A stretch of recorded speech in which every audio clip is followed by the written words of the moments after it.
En tant que psychomotricienne, je propose aux enfants de venir dans mon bureau, qui est un peu particulier parce que c'est une grande salle avec beaucoup d'objets. Mon travail, il consiste à accompagner les enfants, les adolescents aussi, parce que je travaille avec les deux populations, dans leur découverte d'eux, et puis à leur permettre aussi d'être plus à l'aise en relation avec eux, avec les objets, avec l'environnement, avec l'espace, le temps.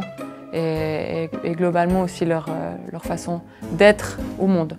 Ce qui me plaît particulièrement dans ce métier, c'est que c'est un métier où on bouge tout le temps, où on est debout, où on a chaud parfois. C'est un métier où en fait on va directement là où ça a du sens d'aller.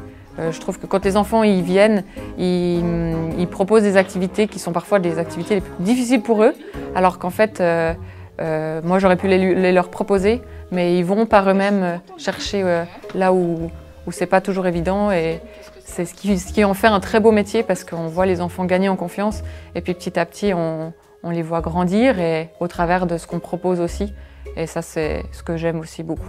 Ce que j'apprécie dans le fait de travailler ici à la Fondation École Pestalozzi, c'est qu'on a vraiment une liberté dans la création de projets. On a vraiment une possibilité de travailler à plein de niveaux. On peut travailler, on fait des interventions en classe, ça c'est toutes les interventions qu'on fait avec les enfants, mais après il y a aussi tous les aspects de collaboration.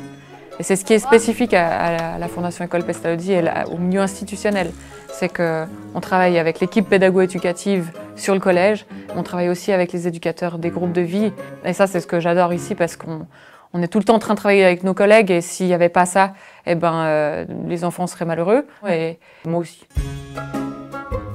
Dans les anecdotes peut-être que je peux avoir, c'est qu'on fait aussi des groupes thérapeutiques, que ce soit en collaboration avec les logopédistes ou bien les psychologues, dans nos espaces. Et puis on fait un groupe qui s'appelle Histoire jouée, où en fait on lit des histoires, et après on se distribue les rôles, et puis on construit en fait les espaces.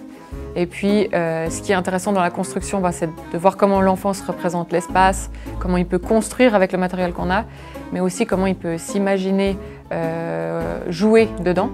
Et puis quand même à plusieurs reprises, ni moi ni ma collègue ne pouvons rentrer dans les cabanes, étant donné qu'ils font à un niveau enfant, et on passe pas, on est un petit peu trop large. Et ça crée des moments où en fait les enfants se rendent compte qu'on n'a pas le même corps.